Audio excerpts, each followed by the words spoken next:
ढाल में 1 मीटर की गिरावट आ जाती है। तो यहाँ पर आप लिख लेना कि प्रति 6 किलोमीटर की दूरी पर ढाल में गिरावट केवल 1 किलोमीटर है। ठीक है, 1 किलोमीटर की जो गिरावट आ जाती है, यानी प्रति 6 किलोमीटर की दूरी पर जाने पर ढाल में जो गिरावट आती है, नदी की ढाल में गिरावट आती है, वो 1 किलोमीटर की गिरावट आ जाती है।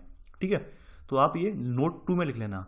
देखिए यहाँ पर आपको मैं नदी का इमेज दिखा देना चाहता हूँ। ये इमेज आप इमेज से समझ जाएंगे।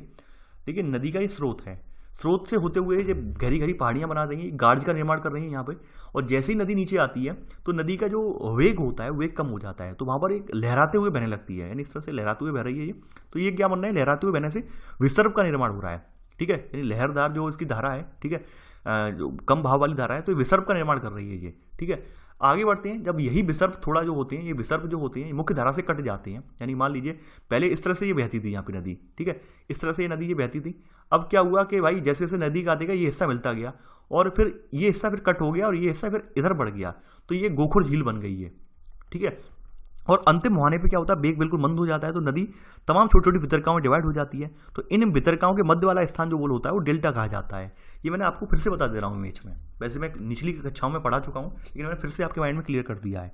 तो देखिए भाई, आपने गंगा नदी तंत्र आपने देख लिया। ठीक है, अब अगला नदी तंत्र है। देखिए गंगा नदी तंत्र आप यहाँ फिर एक बार फिर से मैं मैप में क्लियर कर देना चाह रहा हूँ आपको। ठीक है, ये गंगा जो है नदी है। ठीक है, और गंगा की देखिए आप चाहे मैप बना लेना, गंगा नदी तंत्र का ज़्यादा बेटर रहेगा। ठीक है, तो गंगा नदी तंत्र में यहाँ पर आपकी यमुना नदी आ रही है। यमुना में कौन कौन सी सहायक नदियाँ आके मिल रही हैं, चंबल मिल रही है, बेतवा मिल रही है, केन नदी यहाँ पे नहीं दिखाई गई है। ठीक है, सोन नदी एकमात्र ऐसी नदी है जो गंगा में दक्षिण की ओर से मिलती है। ठीक है, दक्षिण की तरफ से आके मिलती है। ठीक है, ये यमुना की ये गंगा की दाहिने तट की नदियां बोली जाती हैं, राइट तरफ की नदियां बोली जाती हैं।